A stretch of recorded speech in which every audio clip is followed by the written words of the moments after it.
karakter vokal dan vibra. Em, Mana yang lebih penting? Semuanya penting.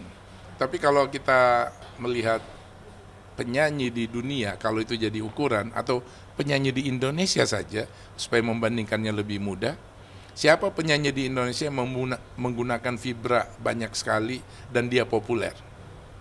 Ayo kita lihat. Kakak Slang. Kakak Slang pakai vibra nggak? Pakai dan Hah? pakai vibra dan karakter juga di dua-duanya. Nah, ada vibranya, ada karakternya Ada ya. karakternya. Once pakai vibra nggak? Enggak. Once nggak pakai vibra, tapi dia punya karakter dan keren dan mempesona. Terbukti penyanyi terbaik Dewa itu ya Once. Siapa lagi? Arman Maulana nggak ada vibranya. Bahkan Arman Maulana dengan apa gaya ya itu Arman Maulana itu dia tuh penyanyi dengan logat Sunda yang sangat kental dan dia berhasil dengan itu. Jadi nggak harus vibra yang kuat. Banyak yang atau juga gini ada vibra ya kalau tanpa vibra itu nggak enak. Eh, Banyak penyanyi-penyanyi kalau kita ke gereja tiap hari Minggu tuh itu semua menggunakan vibra tuh. Penyanyi seriosa itu kan vibranya Ya. nggak ada yang dilawan. Tapi siapa penyanyi dengan yang berasal dari genre seriosa terus jadi sangat besar populer di dunia? Ada, nggak banyak. Jadi untuk apa dulu nih? Untuk nyanyi yang indah ya, lu harus pakai vibra. Tapi untuk jadi penyanyi yang sukses nggak harus vibra. Yang penting lu nggak fales. Karena orang kalau nyanyi fales nggak enak. Tapi ada pengecualian di dunia. Mick Jagger nyanyinya fales. Kakak Slang beberapa fales gitu. Tapi orang jadi jatuh cinta aja tuh karena orang udah melupakan teknik itu. Karena kan suara ini udah nggak bisa dirubah. Karakter vokal itu kan udah dari langit tuh. Itu udah gift yang lu nggak bisa rubah. Yang kita bisa lakukan adalah menyanyi jangan fales. Karena ini bisa dilatih, tapi merubah suara nggak bisa. Karakter itu udah dari langit, kecuali lu rubah kerongkongan, lidah kecil lu tarik dan sebagainya, lu bikin kayak apa, nggak mungkin. Dan termasuk ya falset, giring niji pakai falset. Seberapa banyak penyanyi Indonesia menggunakan falset? Ada misalnya siapa si Rian The Massive. Tapi Ariel pakai falset, pakai juga ya. Tapi vibranya nggak ada kan. Ada. Tapi dia keren dan sampai hari ini bisa menaklukkan. Jadi ternyata yang penting lu nggak fales, bisa masuk ke nada tinggi, nggak usah tinggi banget, bisa ke nada rendah, terus bisa ekspresi dengan bagus, aksentuasi bagus, pronunciation bagus, artikulasi bagus, dan yang paling penting adalah bisa mengekspresikan apa yang ditulis dalam lirik, menyampaikan pesan dalam lirik. Istilah beberapa penyanyi itu, lu bercerita tentang lirik lu tuh tapi dengan nada yang indah, ya nyanyi. Dan Pacarku, rasanya sampai ya. iya rasanya sampai. Ya kayak Kakak Slang nyanyi, pacarku ayo kita pulang. Apa sih liriknya? Tapi dia menyampaikan itu dengan cara yang indah. Liriknya biasa aja. Pacarku ayo kita pulang. Tapi temanya unik dan dia mengajak orang kayak, pulang yuk, udah jam 12 nih. Ntar lu dicari sama nyokap. Kan itu ngomong, tapi disampaikan dengan nada yang indah. Jadi vibrasi itu teknik yang bisa dilatih. Ya. Tapi kalau karakter itu nggak bisa dilatih. Jadi menurut gue mana yang lebih penting, vibra, falset atau karakter? Karakter lu dijaga, itu lebih bagus. Hidupkan karakter itu seperti cakrakan, tonjolin itu, lalu nyanyi dengan benar. Jangan fals, lalu nyanyi dengan ekspresi yang benar. Lalu nyanyi seperti storytelling, menyampaikan cerita dengan indah, dengan nada gitu loh. Dan saya kira ya kalau memang Aryani mau berkarir di musik seperti Stevie Wonder, Ray Charles, untuk menyebut dua nama yang dengan secara teknis sama seperti Aryani ya, jadi difabel. Ya. Tapi Amerika sudah nggak ngelihat itu karena dia udah punya kualitas dia jenius, bikin lagu secepat Yovie Widianto, bikin lagu seindah liriknya itu seindah liriknya Ahmad Dhani. Itu kan paket lengkap. Suara nyanyinya sebagus siapa ya di Indonesia? Dia bisa nyanyi lagunya Rosa dan lebih keren Menurut saya dia nyanyi lagunya Krisdayanti keren banget dari Krisdayanti si Putri. Jadi dia lengkap, dia bisa melampaui apa yang dicapai oleh orang Indonesia, musisi Indonesia. Tadi main piano, dia main pianonya keren. Dia main piano, siapa pemain piano Indonesia sambil nyanyi? Ada ya dikit, tapi dikit banget. Dan Ya, Ahmad Dhani. Iya, kalah lah Ahmad Dhani kalau nyanyi sama Putri Ariana. Ya, nulis lagu bagus, indah banget liriknya. Terus nulis lagu, kalau itu jadi syarat bahwa harus bisa nulis lagu dalam bahasa Inggris, Putri Ariana udah menulis itu dengan bagus banget dan diakui. Kalau lagunya aneh, jauh dari kaidah bahasa Inggris, melampaui gaya berbahasa Inggris orang Amerika, pasti lagu itu nggak bakal dipuji sama Simon kalau sekedar suara bagus. Misalnya dia bikin lirik aneh. Banyak tuh lagu Indonesia, sorry to say, bikin lagu dalam bahasa Indonesia dulu, udah jadi terus diterjemahkan ke bahasa Inggris. Terus dengan tinggal di Indonesia ingin bercerita dalam bahasa Inggris. Pasti nggak dapet. Jarang lagu Indonesia berhasil dalam bahasa Inggris karena bahasa itu kan budaya. Jadi membicarakan tentang budaya Amerika ya dengan bahasa Amerika ya bahasa Inggris. Membicarakan budaya Indonesia, kebiasaan orang Indonesia dengan bahasa Indonesia. Kenapa malu menggunakan bahasa Indonesia? Makanya saya juga kadang heran ya. Cemen, wah ini pemimpin ini cemen nih, nggak bisa bahasa Inggris, ini bahasa Inggrisnya bagus, dia cocok jadi pemimpin. Ya nggak juga, nggak, karena kan kepemimpinan itu kan bukan sekedar bisa berbahasa dengan bagus, tapi kalau ada orang bisa berbahasa Inggris dengan bagus, yaitu paket lengkap seperti Putri Aryani. Jadi kalau pertanyaannya, Putri Aryani paket lengkap, yes, lengkap banget. Tapi syarat pertama, kalau mau naklukin Amerika, dia harus tinggal di Amerika. Yang kedua, semakin dia lama di Amerika, semakin dia jadi orang Indonesia. Karena dengan begitu, dia bisa bertahan dengan keunikannya. Karena kalau dia tinggal di Amerika terus tiba-tiba jadi seperti orang Amerika, justru itu dalam industri ekonomi kreatif dia gagal jadi orang kreatif. Di Amerika banyak, mereka lebih cepat bisa belajar tentang kulturnya dari anak kecil terus kemudian dewasa, belajar kultur Amerika, kultur Barat lebih cepat daripada kita yang udah terbiasa dengan kultur Indonesia. Jadi nggak mungkin. Jadi tinggal di Amerika lalu kuasai kebudayaan kita dengan baik. Jadi jangan cuma bisa bahasa Inggris, tapi ketika ngobrol, misalnya kayak Agnes Monica, diwawancara salah satu TV, diwawancara di Grammy.com gitu ya, websitenya Grammy Awards. Itu dia ditanya, kalau ridersnya dia, kalau kamu diundang nyanyi di Amerika, apa yang harus disiapin oleh panitia? Ya kan kalau Whitney Houston datang ke sini, kamarnya harus penuh dengan bunga dan sebagainya. Nah, Agnes udah mulai belajar nih, tinggal di Amerika tapi jadi orang Indonesia yang unik, yang punya diferensiasi yang kuat. Apa yang dilakukan sama Agnes Monica? Dia bilang di Grammy Awards, silakan buka webnya. Saya pengen makan nasi Padang sebelum konser. Apa itu nasi Padang? Apa itu Padang? Padang adalah sebuah wilayah di Indonesia, provinsi, dan punya makanan yang sangat enak, ada di seluruh Indonesia, sudah ada di luar negeri, di Arab ada dan sebagainya. Agnes cerita itu dengan bagus sekali. Kenapa dia suka? Karena rasanya yang unik, spicy, terus ada kari yang susah dilupain rasanya, terus sambal yang pedas dan seterusnya, dan unik. Dan kesadaran ini dilakukan Agnes 2 tahun terakhir ini. Setelah mungkin dia cooling down ya selama COVID ini. Kan 10 tahun yang lalu Agnes pernah menyebut bahwa dia bukan orang Indonesia dalam pengertian tadi ya. Bahwa emang darahnya bukan Melayu dan ada Jerman dari ibunya ya. Nah jadi, tapi itu rugi Agnes melakukan itu. Justru terbukti ketika Niki menyanyikan lagu dengan judul High School in Jakarta, pesona langsung lari ke dia. Lagunya biasa aja. Bahkan kalau kita kritisi nih, kapan-kapan kalau mau diomongin, kritik terhadap lagunya Niki banyak banget. Di lagu itu Niki menyebut marijuana. Di lagu itu dia menyebut drunk gitu, mabuk dan sebagainya. Kan itu bukan kultur kita. Tapi buat Amerika, wah menarik nih. Masa sih di Amerika ada seperti itu? Ternyata enggak. Maksudnya rasanya, kalau ingat masa lalu itu, kangen sama pacarnya dan sebagainya saat di Indonesia, rasanya seperti mau mabuk gitu.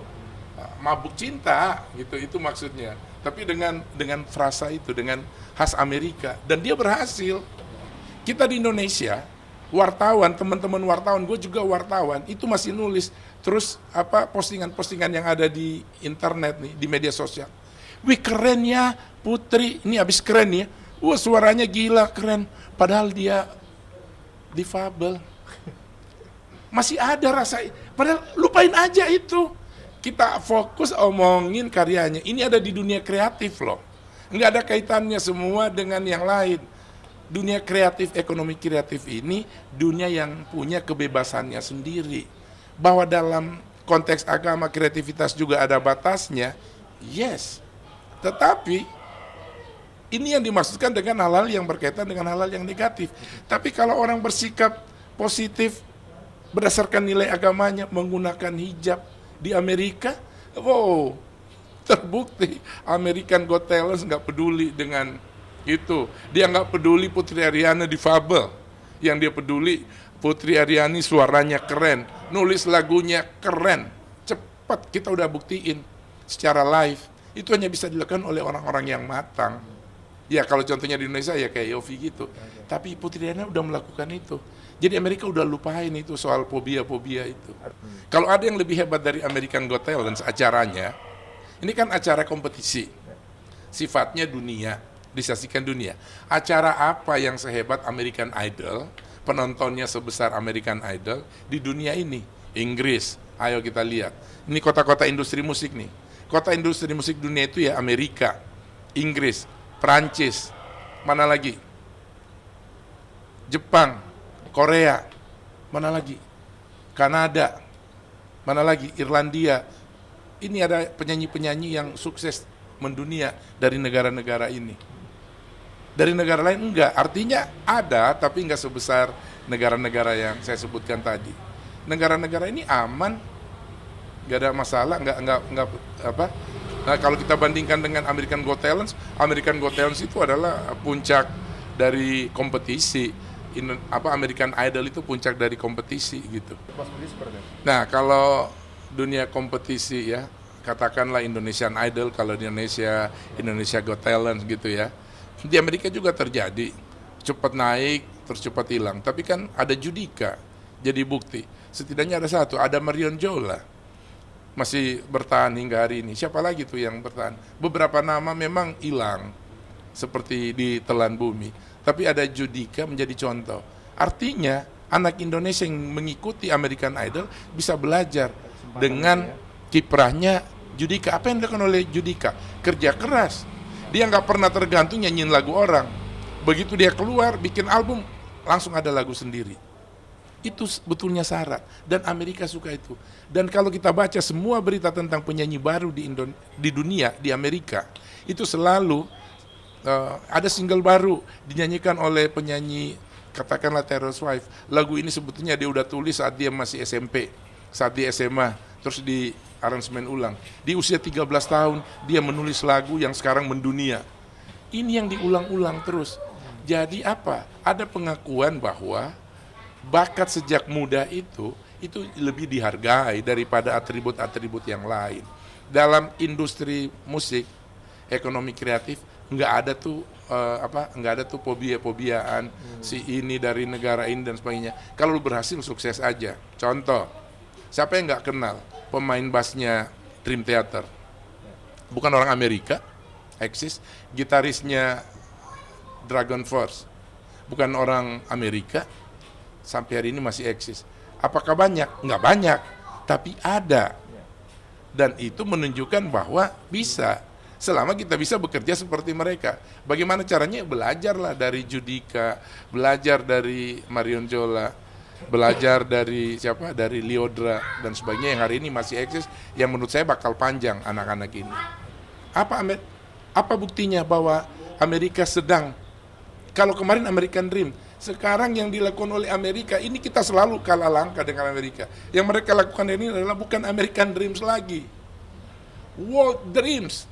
Ini mimpi lo anak-anak dunia. Apa mimpi anak-anak dunia? Mari kita lihat Putri Ariana ketika ditanya sama Simon Cowell, sama salah satu judges yang perempuan, dia nanya, apa kalau kamu berhasil di sini, kamu pengen apa? Kalau kamu mendapatkan 1 juta US, 15 miliar rupiah ini, kamu pengen apa? Saya ingin menaklukkan Grammy Awards. Anak Indonesia ingin menaklukkan Grammy Awards dengan penampilannya yang sangat Indonesia. Penampilannya yang sangat Islami, ingin menaklukkan Amerika. American Got Talent. Dikasih jalan, nggak ditahan. Kenapa? Karena ini bukan mimpi Amerika lagi, ini udah mimpi dunia. Jadi nggak bisa lagi, udah nggak ada lagi kotak-kotak negara tuh di era digital ini. Coba perhatikan, ketika Cakra Khan ditanya sama judges, kamu pengen apa kalau kamu dapat ini 1 juta US? Saya akan membantu pembangunan rumah singgah hewan-hewan liar yang ada di Indonesia. Gila. Terus tadi Lavender. Dia juga ditanya, kamu pengen apa nih kalau berhasil ini? Apa yang dia bilang? Saya ingin di lingkungan dia tuh di lingkungan yang miskin itu, dia ingin membantu anak-anak untuk sekolah dan belajar tentang banyak hal. Ya, dia pengen bikin sekolah. Ini mimpi, nggak mungkin dihambat sama Amerika. Paling nggak dihambat sama American Idol. Mereka sangat profesional. Jadi sekali lagi, dalam konteks dunia kreatif nggak ada tuh yang namanya primordialisme, batasan-batasan, fobia terhadap culture tertentu, terhadap etnis tertentu, fobia terhadap religion tertentu, agama tertentu, nggak ada. Nggak mungkin. Terbukti Ariana dikasih jalan karena mimpinya tadi. Karena mimpi Ariana ingin punya ingin jadi penyanyi hebat di Grammy Awards, dia diundang di Grammy Awards sebagai seorang pemenang.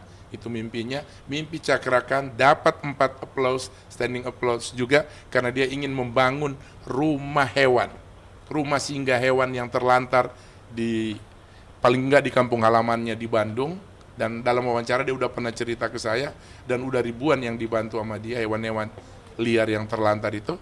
Dan Lavender, anak Amerika sendiri dari salah satu provinsi di Amerika, itu ngomong bahwa dia akan bikin sekolah. Ini kan mimpi keren. Jadi mimpinya Ariana, mimpinya Putri Ariana, mimpinya Cakra, dan mimpinya Lavender, anak Amerika ini mimpi dunia, dan nggak dihambat di dunia kreatif, diberikan jalan selama lu menyanyi dengan benar. Dan ketiga-tiganya emang penyanyi keren yang suaranya membanggakan, menyenangkan, menghibur. Mas Budi, terakhir. Yes, ini keren wawancara ini. Ini mesti live. Kita singkirkan dulu Cakra Khan antara Putri dan Lavender. Yeah. Dari segi vokal dan musikalitas, menurut Mas Budi lebih baik mana? Pilih Putri atau Lavender? Kita nggak ngebahas difabelnya, tapi dua-dua mereka difabilitas vokal ya. Secara vokal dan sebagainya, mohon maaf Lavender, kamu enggak menunjukkan bisa main musik seperti Putri bermain piano. Kamu juga tidak menunjukkan kemampuan yang lain menulis lagu dan aransemen. Walaupun saat kan ada audisi itu.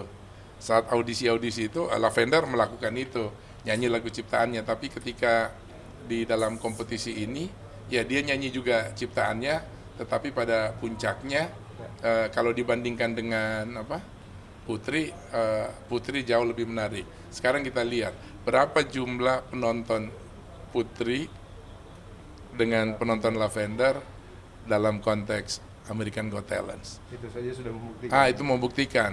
Nah mungkin karena lebih lama, tapi kita lihat ketika seminggu setelah sukses menaklukkan American Got Talent, berapa viewersnya si Lavender dan berapa viewersnya Putri ketika itu. Jadi menurut saya memang dalam dunia musik nggak harus dipertandingkan seperti olahraga ya. Tetapi kalau melihat indikasi-indikasi ini bukan tujuan untuk membandingkan atau mengerdilkan Lavender, tetapi untuk membesarkan hati Putri dan keluarganya. Nggak usah ragu, Putri Ariana bisa menaklukkan industri musik dunia kalau dia mulai menunjukkan identitas keindonesiaannya dan luangkan waktu sedikit. Anggap aja sedang sekolah di Amerika, katakanlah sekolah 3 tahun, seperti orang sekolah S2 atau sekolah 4 tahun untuk mendapat gelar doktoral gitu. Jadi katakanlah dia 5 tahun di Amerika, kalau dia gagal menaklukkan Amerika selama tinggal di sana, ya udah balik lagi Indonesia, kita bangun industri musik Indonesia. Itu lebih keren.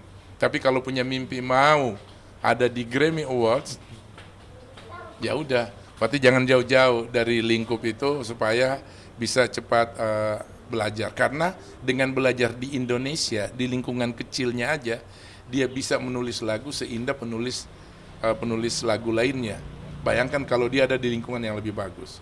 Tapi paling penting adalah enggak sekedar tinggal di Amerika, tinggal dalam pengertian belajar. Kalau dia bisa 3 bulan sekali ke Amerika, tapi di sana belajar, yang dipelajari seperti yang dilakukan Agnes Monica hari ini, dia pelajari semuanya. Yang dipelajari sama Agnes itu adalah bisnisnya. Yang dipelajari itu adalah bagaimana jaringan musik dibangun di sana. Terus yang dipelajari juga adalah bagaimana model-model lagu-lagu yang disukai oleh orang Amerika. Dan Agnes berhasil. Nah Agnes bahkan melampaui itu kalau soal bahasa Inggris. Bahasa Inggrisnya itu sangat bagus banget. Kalau angkanya 1 sampai 10 ya bahasa Inggrisnya Agnes 11. Tapi Amerika kan nggak hanya butuh itu, tapi dia butuh identitas kita. Dan sebaik-baik identitas orang Indonesia adalah kultur, budayanya. Dan budaya Indonesia itu nggak ada duanya di dunia. Dan itu keren banget. Jadi jadilah Indonesia kalau ingin menjadi penyanyi kelas dunia.